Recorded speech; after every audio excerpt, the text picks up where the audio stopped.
the job? Should he be getting 3% if it's a, $20 million house? Probably not. It's a lot of money. Yeah. And in a lot of cases, they don't. Like in the luxury space, like you don't yeah, get the they don't. full, No. like that's not normal.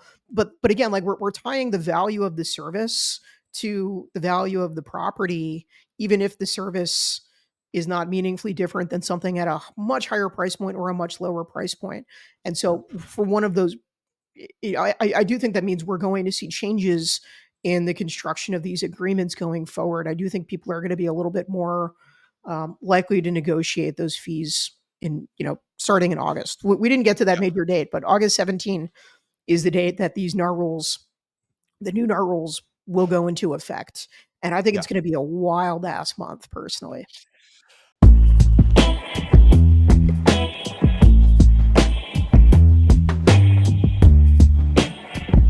Well, what is up to all you internet explorers out there? So, did you know that right now, 61% of Americans agree with the main idea of the NAR lawsuit, which is that home sellers paying the buyer agent commissions is unfair and an anti-competitive practice.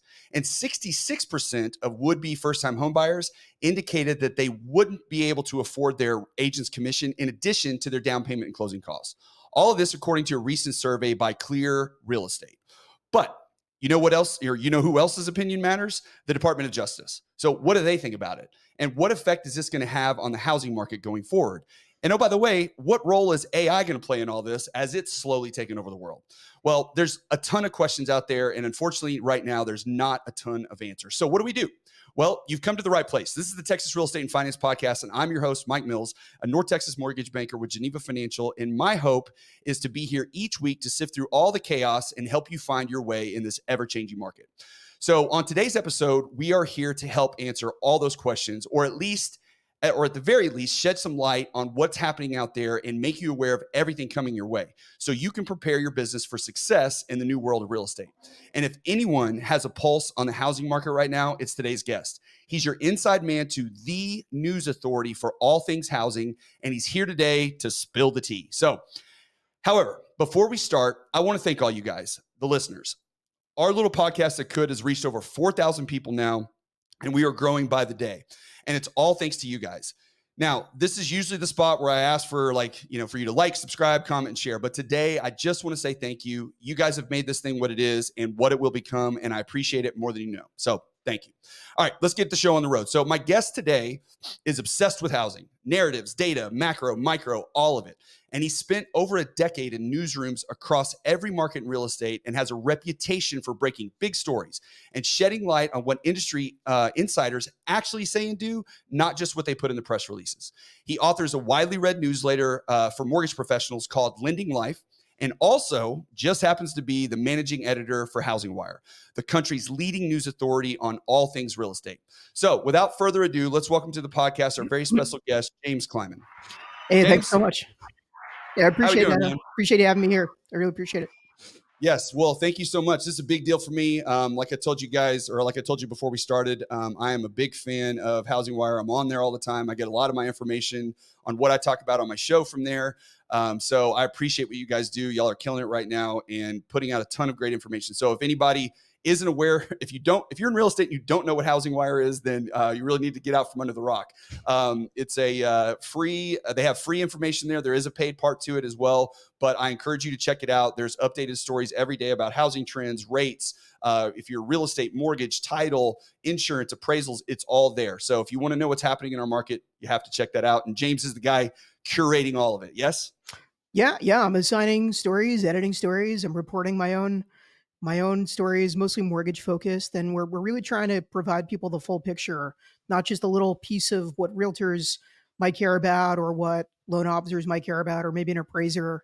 We're really trying to put all of the little puzzle pieces together. So, the industry professionals can do a better job of serving the American public. Yeah. Well, and you guys are killing it. So I like I said, I can't thank you enough. I'm a huge fan. I'm there pretty much every single day, multiple times a day, checking out what's happening. So now, before we get started on some of the recent updates, I do want to get your take on something. So those survey numbers that I shared right at the start of this, which I got from you, by the way, so thank you very much.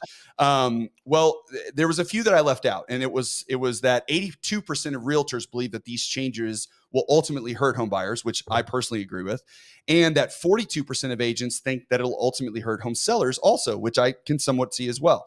So, housing is what pays both of our bills. So obviously we're going to have a little bit of bias here.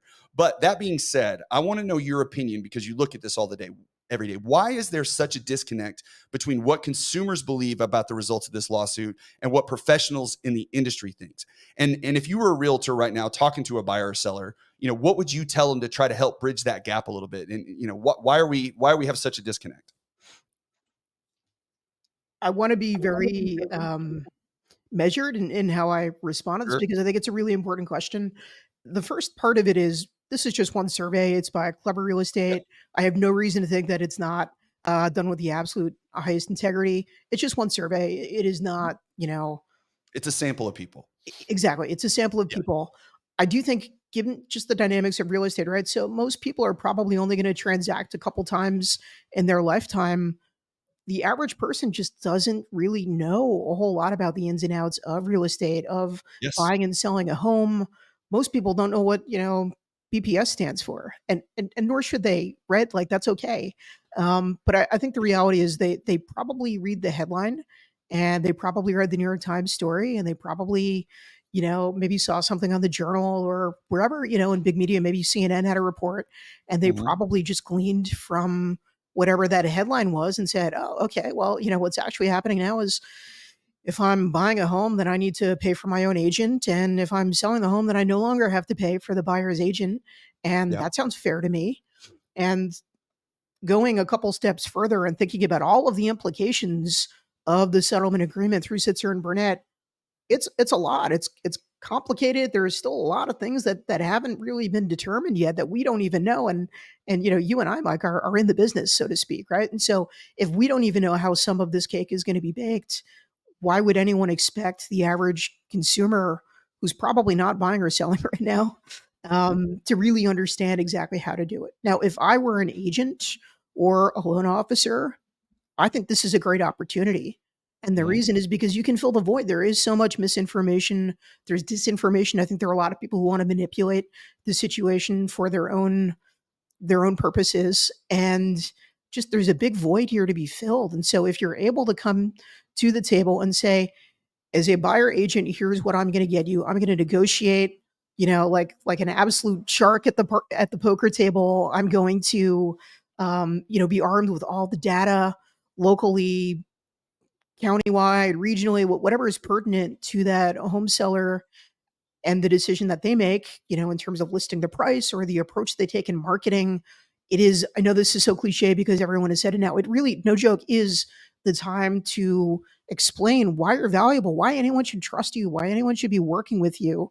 Yep. And you're also probably going to want to start implementing best practices as an agent if you haven't already, right? So that means you're going to get a buyer agent agreement, right? You're going to determine from the onset what the commission will be if a seller's agent does not end up, contributing to your commission. Like this is an opportunity to have a really important conversation. And if I were an agent personally, again, I'm Mhm. not an agent. I've never sold a house. I've never originated a loan. I'm just a guy in Brooklyn. But again, if I were in the arena, as they say, I would be thinking about how do I become an advisor for you beyond the transaction? How do I think about, is this a starter home? Okay. Are you thinking about maybe mom and dad, have mobility issues as they're getting older and they need, something in the next 5 years? Maybe, you want to think about an ADU if that applies in your market. I want to think about how do I get them a better situation a couple years from now. You want to be an advisor beyond just what happens between now and the closing table, because the best realtors in America, they get referral and repeat business. And the Yep. best way to do that is to provide really good fucking service. Like it's not that Yes. hard. No, it's And not. excuse me And for that's cursing. Sorry. no, no, no, please, Have it. go for it. Well, we can certainly do that. I do it all the time, so no problem at all. I have a sailor's mouth. But you're 100% correct, and that is the big push right now that we are trying to do as an industry. Is in what I talk about on the show all the time is having realtors understand this value proposition, which again is a cliched word. We use it all the time these days, especially with this lawsuit. But it's so critical to the consumer out there to understand what you're doing because like you said, they don't do this very often. This is our job. We do it every day. We know the ins and outs, but the average consumer does not do this but a few times in their life. And the only time they even get interested in the topic most of the time is when they're getting ready to do that. The rest of the time, they're paying attention to their own life and they don't know what's happening. And that kind of leads me to another thing, which I'm curious, for you being in media for so long and being a journalist for such a long period of time.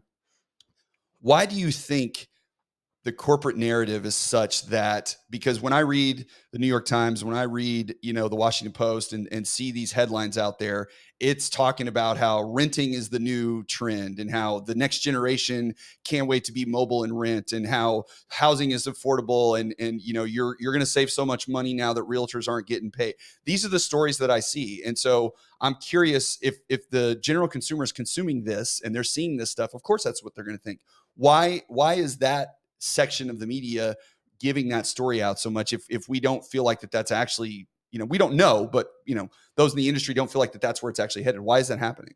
I think the reason is actually very simple, and it's one of the more challenging fundamental issues with media is that large publications, if let's say I wanted to work at, the New Yorker or the New York Times or the Washington Post, usually you get a beat, right? So you would start at maybe like City Hall, or maybe you cover breaking news. You go to what they call the mayhem beat, right? You cover like fires and murders and stuff like that, because it's sort of it's It's what how people cut sells. their teeth. Yeah, Yeah. well, yeah, but it's also how you learn how to navigate kind of the situational aspects of just chaos, and Mhm. getting prepared to take on more nuanced roles.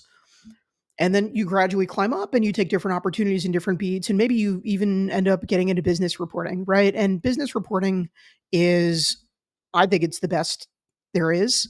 The problem Mhm. is that all these large publications, you don't have a lot of people who have been covering the same subjects, the same stories, the same people for 10, 15, 20 years. You don't have the institutional knowledge that I think you do have at a lot of the trade publications. Okay. And this is no slighting it. One of the New York Times reporters on that beat has broken a lot of really big, important, serious, great stories. It's a really, Right. really impressive work. That's a little bit better work than I've done on those subjects, for what it's worth, like, so I just want to Yeah. be very, very, Yeah. forthright about that. But when it comes to covering kind of like the more boring, more nuanced, elemental side of how commissions are going to change, legal structures, different types of brokerages, or, like, I just don't think they know enough about how the industry practitioners actually practice. Mhm. Like, most decent reporters know how a commission aggregate works, but I don't think Right. that they understand the real small details, and those small details really matter. Well, it's like, I guess it's kind of like I'm wearing. I don't know if you see, I'm wearing my Mavs shirt here because we got Game 1 of the Western Conference, or excuse me, not the West of the NBA Finals tonight. Oh, that's good. Sorry about the Knicks, by the way. I But don't know.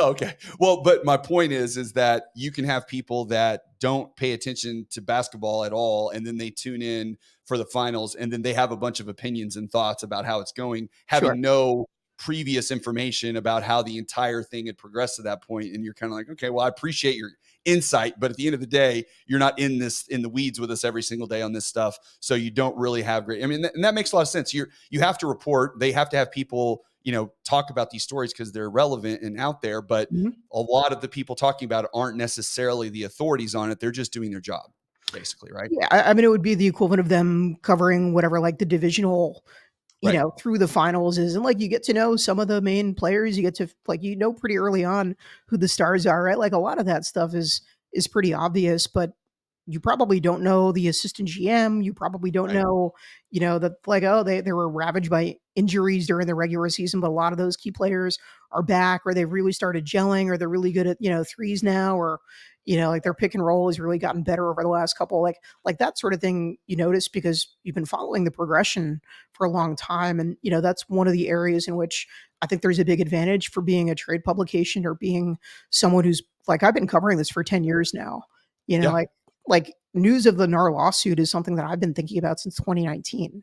This is something that Yes. they probably only just got to like a year ago or less. Yes. I Yeah. That also they went just to the kind of came out. trial. Like I went to the trial in Kansas City. Yeah. They didn't do that. I'm like, that's okay. They don't have to do that. Like, but I think it does change your level of understanding on how the industry is affected. And also, like, I don't think the New York Times gives a shit about the industry. Like, they're writing for an audience of like 50, 60, 100 million people, Yes. right? Like, it's just a total, and we're writing for the Mike Mills of the world. Right. I don't care as much about kind of the average consumer. Like, my audience is different. Right. Yeah, you're trying to get to the people that are working in it every single day, not the general consumer that has very little knowledge on it as well. So yeah, that makes Exactly. complete sense. All right. Well, all right. So speaking of the lawsuit specifically, obviously you're covering this all the time. You're paying attention to this every single day. There's been several developments that have happened just in the last week or so related to. There's been a couple of MLSs. I saw recently that Northwest MLS and on the West Coast basically said that they're not following what the guidelines were for Mhm. NAR as far as the buyer commissions. They feel like they have a better setup themselves. And then, They probably there's one do. in the yeah. Then there's one in the Northeast that is like, okay, yeah, we're going to comply. Bright MLS said, okay, we're on board. We're going to do it.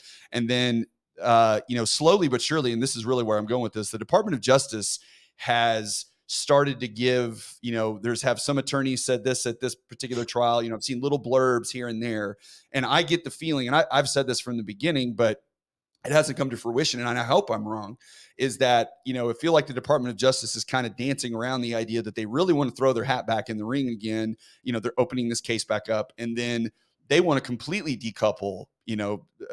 agent commissions between buyers and sellers, where even if it's not advertised, you just can't pay their commission. And of course, within the industry, we all know that that would be very bad for many, many reasons, or it would at least dramatically affect how we have to do things. So, what are you hearing right now? What are the most recent developments? What's going on in that world? So I think it's really instructive to think about a couple key dates, and maybe Okay. that will provide the good framing for where we go next. And so, why don't we start off with June 18th? Okay. Now, this is the opt in deadline for the NAR settlement. And so, let's say you're a brokerage or you're a multiple listing service and you are not covered by the $418 million NAR settlement to opt into the deal, and just avoid further litigation related to Litigation. these commission lawsuits. Mhm. That's the deadline to which you must comply. So there are about 90 brokerages, and these are firms that did more than $2 billion in annual sales volume. And there's about, I think it's like 30-ish MLSs that are not wholly owned by the Realtor Association. So Northwest MLS, which Mike you just referenced, Mhm. they're in like Portland and Oregon, and they're coming up with their own series of rules that, and to be clear, they've been ahead of the curve on pretty much everything that the lawyers have gone after NAR and the brokerages about. Okay. And so they feel like they have a better shot, and they have not been named to any of these lawsuits. By the way, there are more than 20 lawsuits at this point between buyers and sellers, and they've been a-okay to date. Now, it's also part of a financial calculation. So one, they don't like a lot of the terms of the NAR settlement. The biggest being that removing it from the MLS is okay to NAR and it's okay to the plaintiffs, but they don't feel like this is going to promote best practices by just pushing it somewhere else to a different platform, or maybe just the Treating like agent's a website. shadow industry almost if you're not completely taking it off. It's like you're creating this other little siloed information that you don't have control over. They're basically just saying like it doesn't promote transparency by just Yeah. pushing it somewhere else, right? And so that's fair. I think that's a reasonable position to take. The big one is just the number. It's $3.5 million. So the way it works for the MLS is you're basically paying, I think it's like $100 per seat, or per member that you have in the MLS, and so you multiply that, right? And so they have about 35,000 members at Northwest MLS. So they would have, if they had opted into the settlement, had to pay $3.5 million. MLSs do not generally. I mean, some of them are very well capitalized. I have no reason to think that Northwest MLS isn't doing pretty well, Right. but that's a But they're lot of not money, rolling in cash. especially. Yeah, yeah, yeah. Yeah, and like they don't have to, right? They're not a party to the settlement because they haven't been sued. They're not realtor owned, and They've also taken a lot of issues with some of the Department of Justice positions on, commissions and this idea of steering, right? That's another major subject that no doubt we'll get to at some stage. But they just don't feel like it's a bargain for them to hitch their wagon in NAR. And by the way, like we're only talking about home sellers right here, Mike. So there are pending cases of home buyers. I don't think their cases are as strong. Yeah, they didn't pay And anything. Well, in most cases, they didn't pay anything, but they well, guess so they yeah, argue it's into the price, I suppose. I mean, so just to cut the head off the snake, like the vast majority of people who sell the home are also going to buy a home. Right. Now, the judge in the Sitzer Burnett case in Missouri that really has gotten a lot of the attention here for being the one that settled is the judge basically said, look, if you are a buyer but you also sold, you cannot be a part of any class.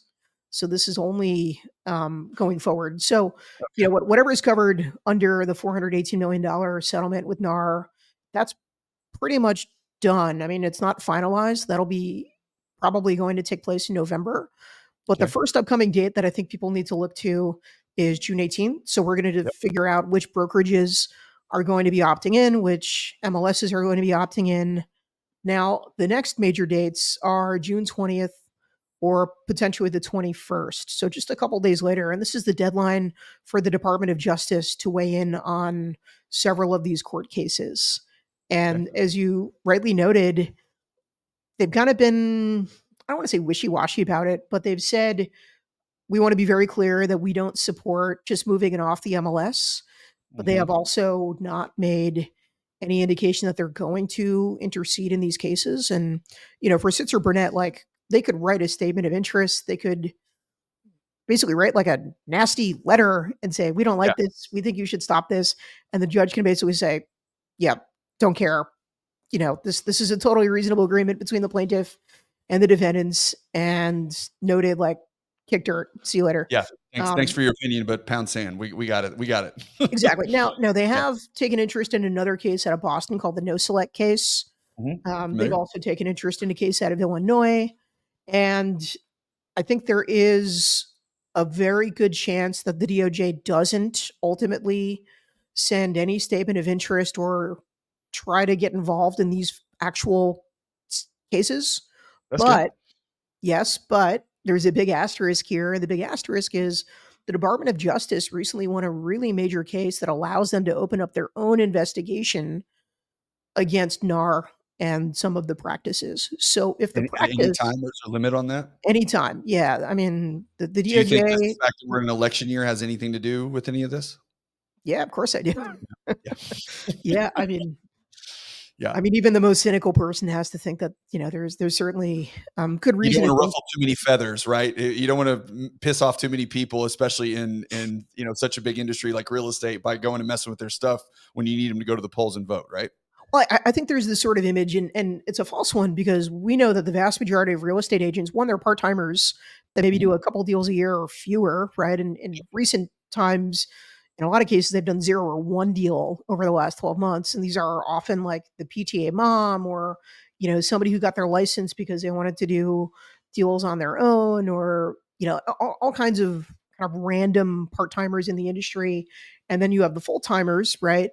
And they're not the Ryan Serhants of the world. They're not the Frederick Eklunds. They're not these dudes who have TV shows and are showing up in Bentleys and selling like giant ass penthouses in Beverly Hills, right? Like that's the life of the 0.001%.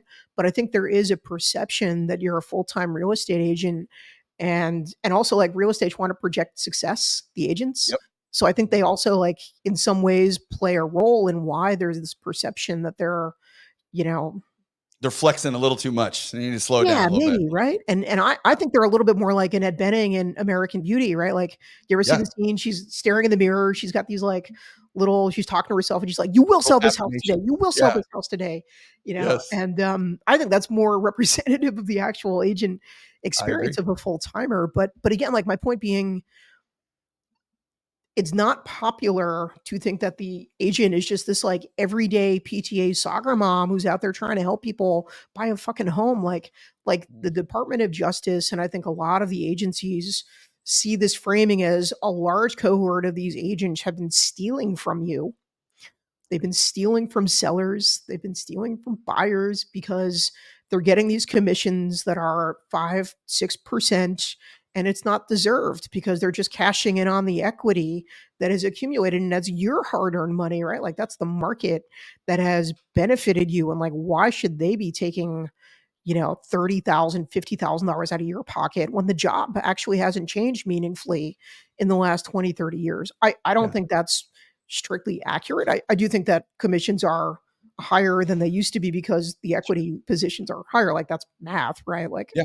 Yeah. but Price can go up, you're gonna make more money. but this Yeah, idea that these are absolutely. like devious people who have been sitting together in these smoke-filled rooms and Right. saying like, "Oh, like, Cabal. fuck like John Brown, like we're Yeah. gonna get 6% into that idiot. Like he's gonna Yeah. say, can this be negotiated? And we're gonna say, yeah, only up, and he's gonna Yeah. buy it and he's gonna pay me 40,000. Like it's I don't know. It just seems Well, like and they don't see the life. They don't see the buyer's agent that goes and shows, especially when we were at the period of 50 time houses. when housing was so in demand that you're showing 30 houses, you're writing 15 offers because there's 20 offers on every house and you're trying to figure out and oh, by the way, that person might just decide one day that they don't want to buy a house. And now you've spent hours and hours and hours of your time trying to help this human and they don't want to buy and you make $0. And that Yeah. happens all the time. So there's so many different layers to it that the average person just doesn't see.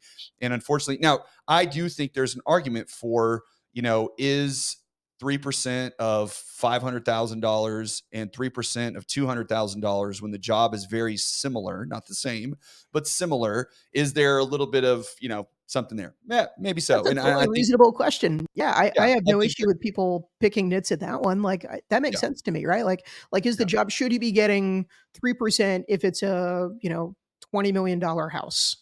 Eh, probably not.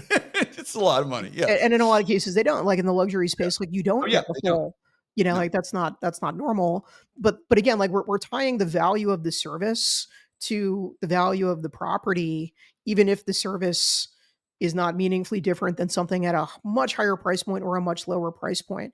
And Yeah. so for one of those, I do think that means we're going to see changes in the construction of these agreements going forward. I do think people are going to be a little bit more likely to negotiate those fees in, starting in August. We didn't get to that Yeah. major date, but August 17 is the date that these NAR rules, the new NAR rules, will go into effect.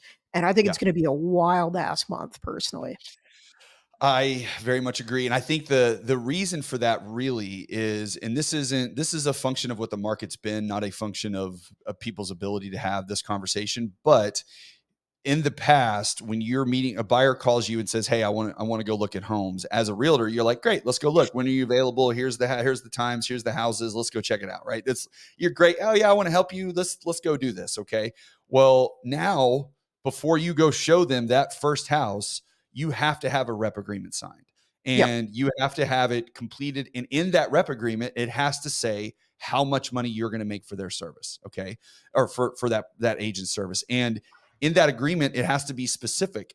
And so if you say, well, I'm only going to charge you 1%, but the seller is offering 3, they can't offer it, but let's say it's somewhere else that you can get 3. Well, you can't, you can get 1. Right. And then you're also going to have to explain to the buyer that, yeah, we're going to try to get the seller to pay this, or maybe that's the conversation. But if they don't, then you're going to pay me that. And then they're going, wait a minute, I'm going to have to pay you 1%. So I'm going to pay you 3,000, 5,000, whatever that number is. Right. And that is a hard conversation that you're going to have with someone before you even step foot in the first house that you look at. It's going to be so much more difficult to get a buyer to sign a contract. Yes. And we also know that in most cases, people don't interview like 4 or 5 or 6 different agents. If you get to them first and you have an actual presentation, you have an actual plan, right? Like, Mhm. in most cases, right? Like the prospective home buyer is already going to have identified a bunch of homes on Zillow or Realtor or Homes.com or whatever platform they like best. But they're going to be wondering, and again, keep in mind, half of them nowadays are going to be first time home buyers, so they're going to need a Yes. lot of hand holding. What they're going to be wondering about is like, okay, how does an inspection work? Okay, if there's a crack in the foundation, like, should I be worried? Should I know a guy to fix it? Do I need to? You're going to be a troubleshooter, and maybe you'll be a good negotiator, and you'll have to really understand how certain programs work, like TPA. If you can help the buyer with just some of the major, I'm a first time home buyer, I don't know what I'm doing. Like, Yeah. help me. Like, how do I figure this out? So for that reason, I actually think, Mike, and I know this is a bit of a contrarian view, I think this is going to be, in the long run, an amazing development for professional agents. I think Yes. I agree. my aunt Sally, who does like a deal a year, who doesn't know what down payment assistance even is, Mhm. who is just going to take you and like give you the form contract and collect her $5,000 or whatever it ends up being, doesn't provide enough value to make it in this market and Yes. what will end up being that market. And so if you can actually deliver the goods, if you can help them get better financing, right? If you can help them, Navigate the maybe, process. Mhm. yeah, Yeah. that's worth its weight in gold, and, like, that's not gonna go away. I also think that most sellers are still going to see the value in someone bringing them a qualified buyer who will actually buy the freaking house. Yes. I think Yeah. in the vast, vast majority of situations, the seller is still gonna pay, and I don't think the splits are gonna change that much, at least for the first couple years. Yeah, it's going to be bumpy, but I think it'll level Yeah, out at some point and we'll stay again, as long as the DOJ doesn't decide to come in and make any kind of sweeping changes. I also agree. I think it's going to the real impactful time will be when mortgage rates fall again, which they will. They're going to come down at some point. I mean, we can argue all day. I mean, I think you how might be long on have the we same been saying that though, Mike? yeah, well, I Yeah, mean, but right now you look at inflation, you look at the jobs report, you look at all this stuff that's trending, in the opposite, in the wrong direction for the economy, which is generally good for good. rates. We're not Well, we're not getting to by the two or way three by the percent way, I think we're gonna hit 6% tomorrow if everything breaks right. unemployment. No, no, no, no, no, I'm sorry, the rates, mortgage rates will be in the 6s tomorrow. Oh, That's what I yeah, yeah, think. I mean, they're already, yeah, like, pretty close to 6.9, yeah. so I that's agree. an aside. I think you're right. I think the unemployment rate's going to come out. I think it's going to be in the fours, which I still believe it's actually higher than that because when you go back and look at all the revisions that have been made over the last Yes. 6 to 8 months. I mean, I don't know. I'm sure you're aware of this, but in 2023, I think, and I'm going to get the numbers not exact right, but in the third quarter of 2023, the BLS showed that we added something like 780,000 This jobs. is a Bloomberg report I saw the other day, yeah. Yes, and now they've revised that number, and of course, it's only in little headlines here and there, but it's now revised back to where we actually were down like 150,000 jobs. So it was like an 800,000 job swing Mhm. once the actual numbers came out. Yeah, That's it's like, you ever massive. see there's this amazing HBO show, came on forever ago, it's called The Leftovers?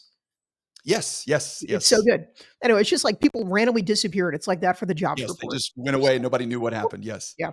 Yeah. Well, and then, I don't know if you know who Danielle DiMartino Booth is, but she's been on Realtor? this unemployment kick for a while. She's been talking about it for almost, I mean, not quite a year, but we're getting onto it where she's been hammering that on. She's on Fox News all the time talking about, look, Mm, the layoffs have been happening. They're underreported. These people that are getting severances from the tech companies on the West Coast, they're not even being factored into some extent for 6 to 9 months because they get these big severances, but they're going to be filing for unemployment. This is all going to start to kind of snowball and it's going to happen at once. And it's kind of one of those things where, she says the Fed kept rates too low for too long, which I 100% agree that they did. But definitely. now she's kind of heading into now we're keeping them a little too high for too long because we're at some point it's going to get out of control. And we're even, they're starting to talk about the hated stagflation, which is really bad if we get to that point. We'll see, but time will tell. Yeah, I mean, like, also, if you look at the way that they determine, like, housing inflation, it's like Oh, somebody created with, like, an abacus in 1962 and, like, said, like, "Ah, fuck it, like, we don't need to fix this one." It's so, so crazy. We have such better information, like, the modeling is really, really outdated, so we're looking at, like, 12-month differences, like, there's no good reason. It's so poorly constructed, and, like, it's one of the major it's like 40% of yeah. CPI. Well, It's like you know what owner's equivalent rent is, right? yeah, yeah.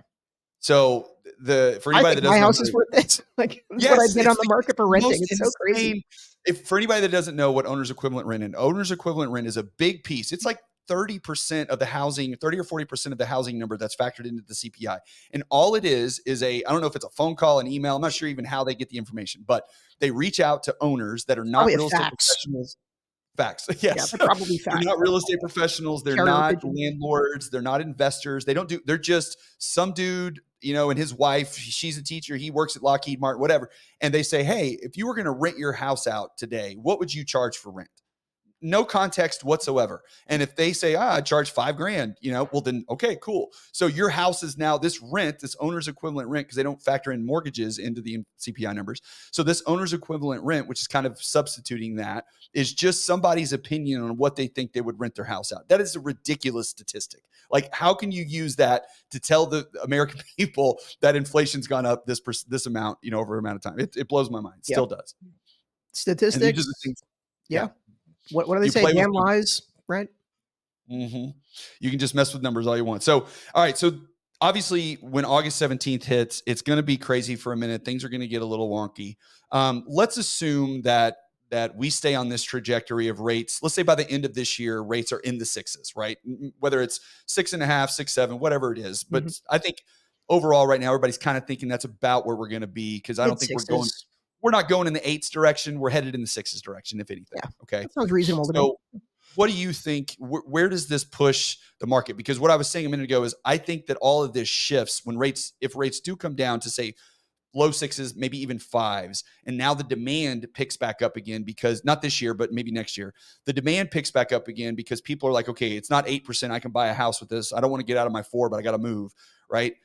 That's when this really starts impacting it, because we still have a relative shortage of homes. I know inventory is getting better, and that's what I want you to talk about, but inventory is improving, but we're still overall short in the market. So if something triggers more people to want to come in and buy, like lower rates, that's when this buyer side commission deal becomes a real factor, because now as a seller, if I've got 5 offers, I can say, hey, I don't think I have to pay any of these agents, right? If I Right. want to pick the best deal, Yeah. So I'm where do gonna you be see the the agent who trigger? says, "You don't need to pay me, my buyer is gonna cover it," right? Like, Yes. that's So where do you see all this trending with, especially with what inventory is doing? I want you to talk a little bit about where inventory is headed, where it's at, and then what do you think we're looking at into this year, into next, just in general?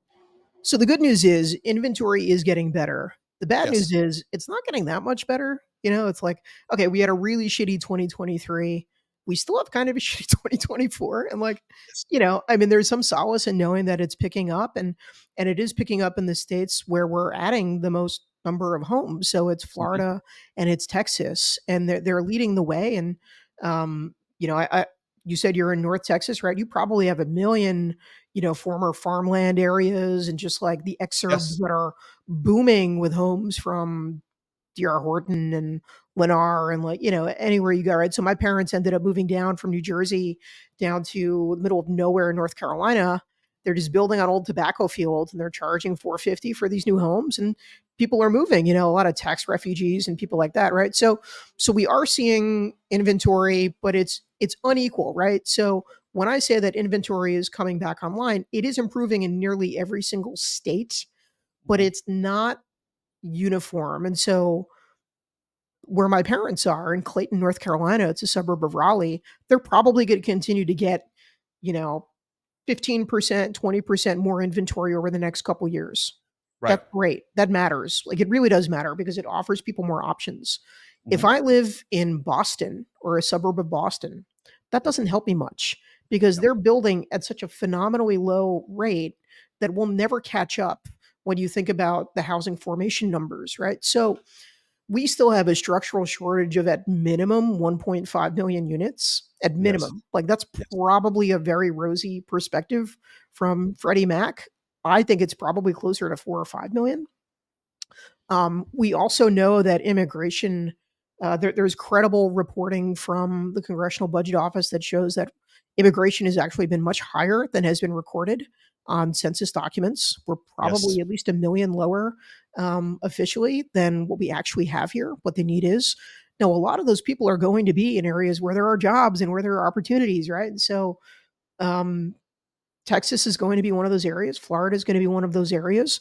This is where we're seeing more supply. We're also seeing the gradual, so the rate of price increases is dropping pretty Yes. significantly in a lot of these Sunbelt areas. So where you used to see in like, I remember in 2020, 2021, some of my colleagues, they're mostly based in Dallas. They're going to buy houses and they're like, holy shit, like suddenly, like I'm getting into multiple bid offers for like $500,000 houses that like 2 years ago, nobody would have ever been, even looking to buy. And now that's normal, right? So Now they're paying 30 grand over the list price because they exactly, got to yeah. get it because it's where they want it. Yeah. Yeah, and they're waiving all concessions, right? Like Yep. they're waiving inspections, they're waiving financing, they're doing all kinds of crazy stuff, right? So we are seeing a lot of really interesting dynamics naturally take place. This is sort of the tail to the interest rate cuts sorry, hikes that started basically 2 years ago, right? So we are Mhm. seeing the effect of that really start to level off, but it has a more pronounced effect in areas where we have more supply, right? This is pretty Right. normal,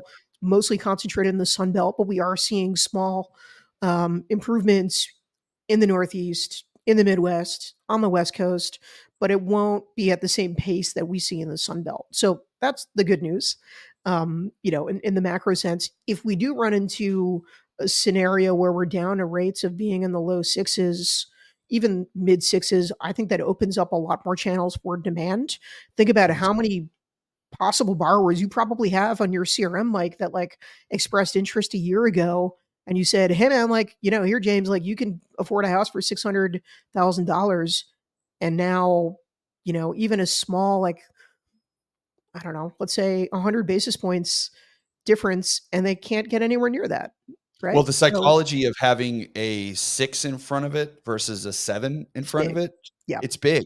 Even if it's 6.875, I mean, the difference on your payments, 25, 35, $40. It's not significant. yeah, But the difference in your mind is I have a 6% interest rate versus a 7% interest rate. And I can justify that.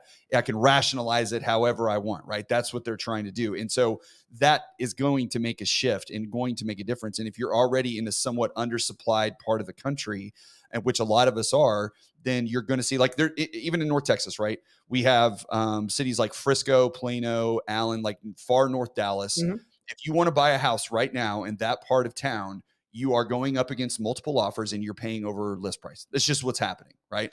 But if you're going to buy a house in, say, South Fort Worth, or if you're going to buy a house in some of the outskirts of like more suburbs like Burleson or Crowley or whatever, then there is more inventory there. And maybe you can find a house that hasn't had many showings, has been on the market for 60 days, and you can get seller concessions, you can get down on the price. There's a lot of things that you can do there. But the minute that stuff starts to shift to where the rates get to a place where the average person goes, hey, I think I can make this work and I really need to move, right? Because there's a lot of people that want to move but just can't you're justify it stuck. Yeah, and stuck. And so when that rate changes and you're in a spot where you can, that's when this all starts to tick up and change. And unless we catch up on inventory, which you're right, DR Horton, like there are building homes, but they were building homes. they they're have homes slowing that will down. be, yes, Yeah, they have homes that yeah. will complete soon. But when you look at the starts for single family homes, those are down. I think it's also like, look, a D.R. Horton, a Lennar, they're vertically integrated companies. I don't even think of them just as home builders. I Right. think of them as sort of like all-purpose entities because they control every element of the transaction, and it's a package, right? So you don't just buy a home; you're buying a mortgage from them, right? Like you're buying a Yes. highly discounted mortgage. You're getting a It's irritating. 4.8%. Like it's insane, right? And these are As a lender, it's normal. irritating. Dude, Yeah. yeah, no, I mean, it must be brutal when you have a client and they end up finding a home from Lennar or something, like, you just, like, your shit out of luck, right? Like, because there's Yep. nothing you can do, like, there's no margin that your company could ever offer you that you No. can get They have homes down in San you can get Antonio. to skinny.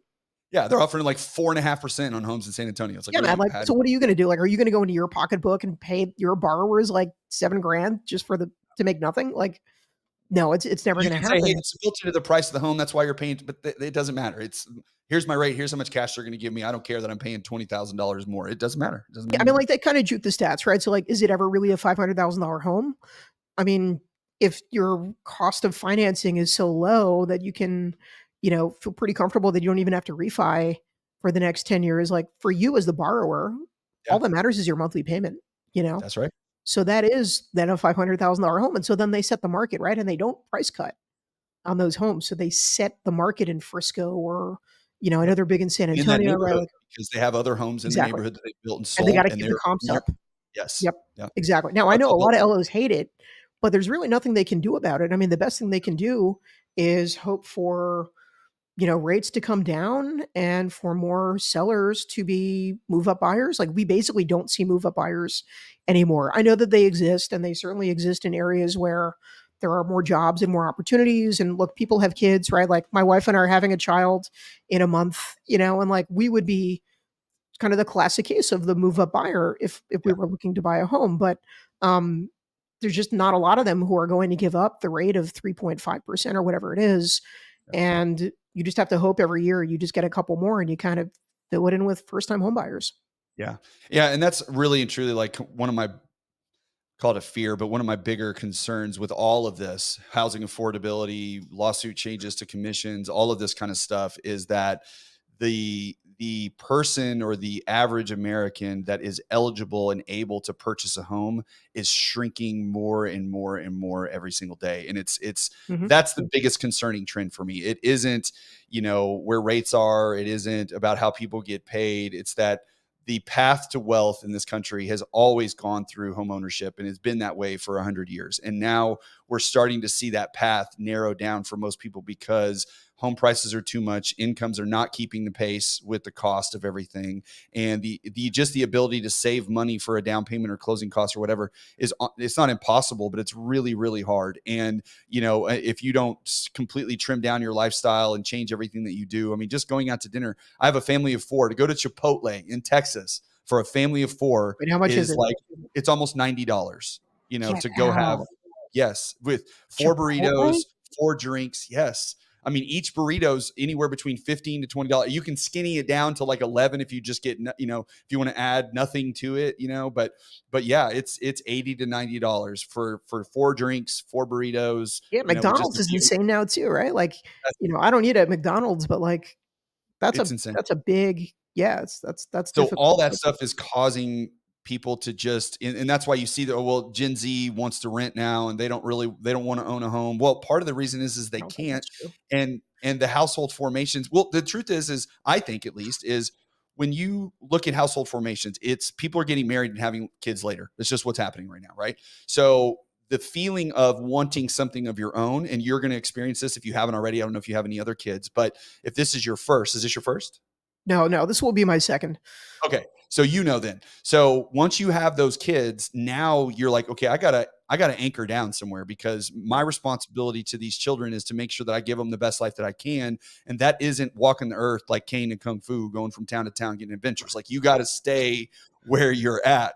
So on I my can't be Pulp a cool Fiction, dad, Mike? What do you mean? yes, I mean you can, but it only lasts until they want a nap and they want, they want to That's go true. hang The out with their naps are friends. brutal. Yeah. Yes, yeah. So all that is tough, and I just think that once people have kids, then they want that home ownership. They do want that place to settle in, and it's becoming more and more out of reach for people. And that to me, that's the biggest shame of all this.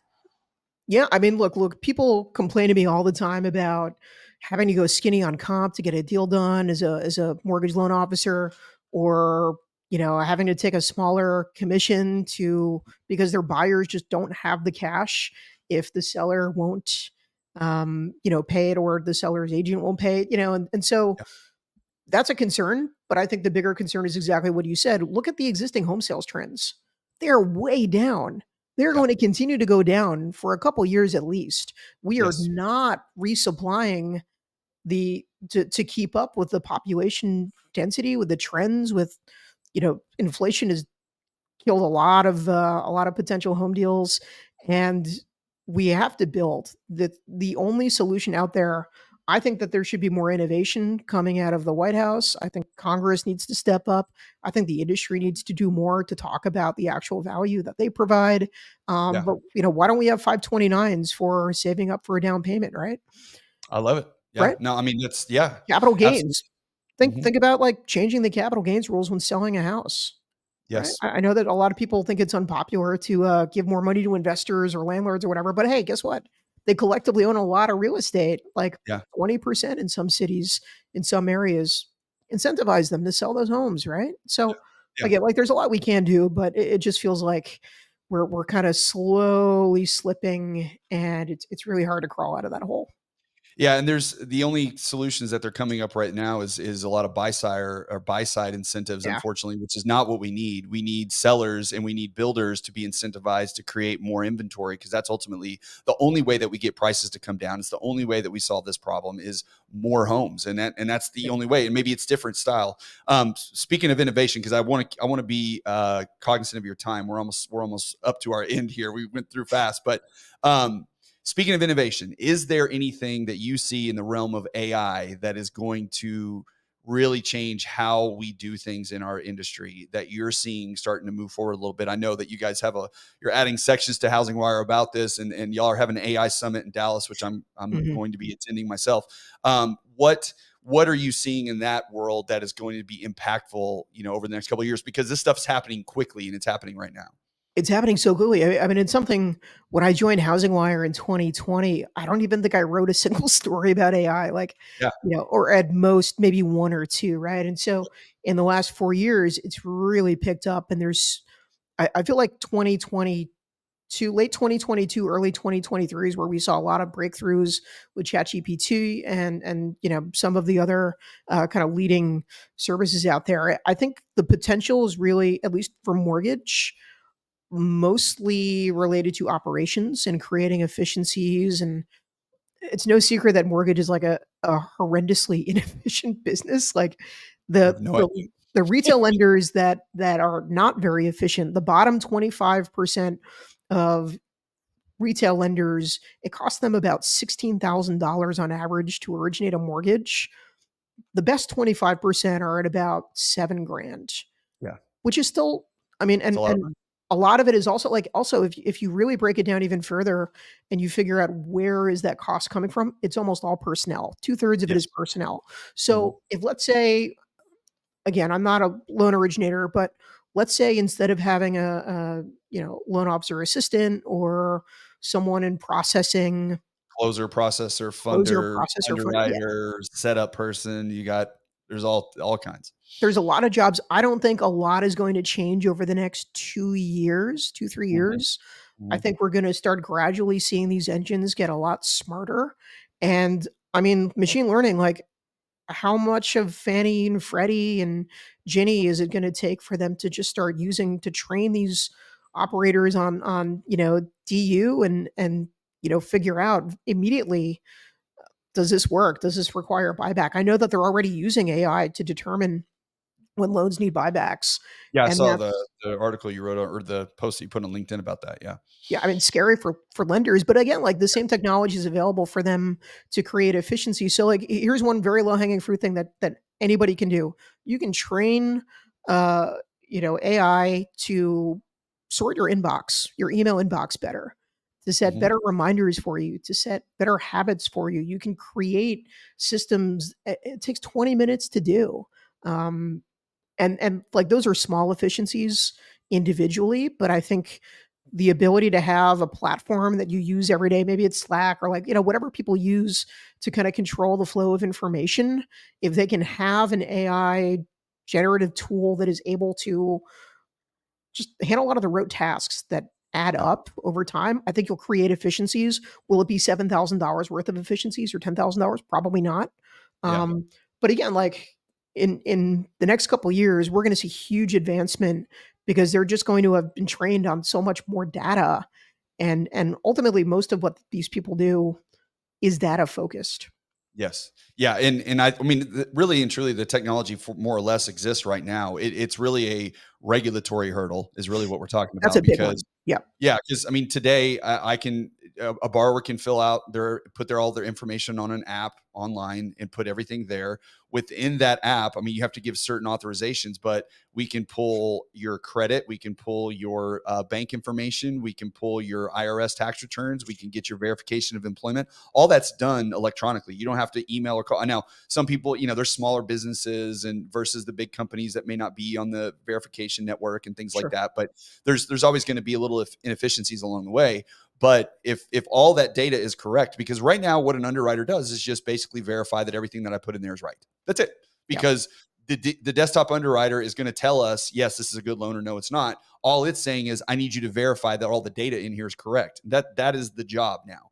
Well, if that data comes directly from the third party source, right? Especially, and by the way, I'm talking about Fannie, Freddie, FHA, VA, HUD. I'm not right. We're not talking talking like about, non-QM, like yeah, prickly loans that are, so the right, right, underwriter is gonna absolutely be even more valuable, but it's gonna be at a much smaller scale. You probably won't need as many underwriters, right. to handle kind of the GSE govy loans, but you'll need a couple absolute all-stars who can handle like a tricky, investor property, or, Yep. something that isn't conforming and is kind of difficult. So that's yeah, I think that there are going to be a lot of processor jobs and underwriter jobs that are eventually lost to AI. Yeah. Um, I know But it's like real people estate, the cream will rise to the top, right? Just like, exactly. yeah, it's the same concept. And if you think about the CFPB and other regulatory agencies, they're absolutely going to they're going to have like a firing squad if somebody's using AI for disparate impact, Yeah. or to Oh be yeah, they're coming. discriminating. Yeah. Like, I mean, they're so sensitive to that, and they should be, right? I don't always agree with the approach, but they're going to be very, very, very, very motivated to find some scalps if people are using AI to filter out loan applicants. Well, we're in a new world of litigation and we're in a new world of technology, and all those things are going to merge and use against, and it's just going to change. And everybody kind of has to be ready for it and be on the verge, or be on the lookout for this stuff that's coming. Because if you don't know and you don't adapt your business to fit that model, then you're going to be a dinosaur. And, Yep. that's not what we want, but that's what's going to happen. It's going to happen to a lot of people. And, it's like, it's the old train in the tunnel thing, right? You go in the dark tunnel, you see the light coming, you got to know what that is in order to be able to adjust and figure out what you can do. But if you're going to close your eyes and pretend like it's all going to stay the same, then that train's going to run you over.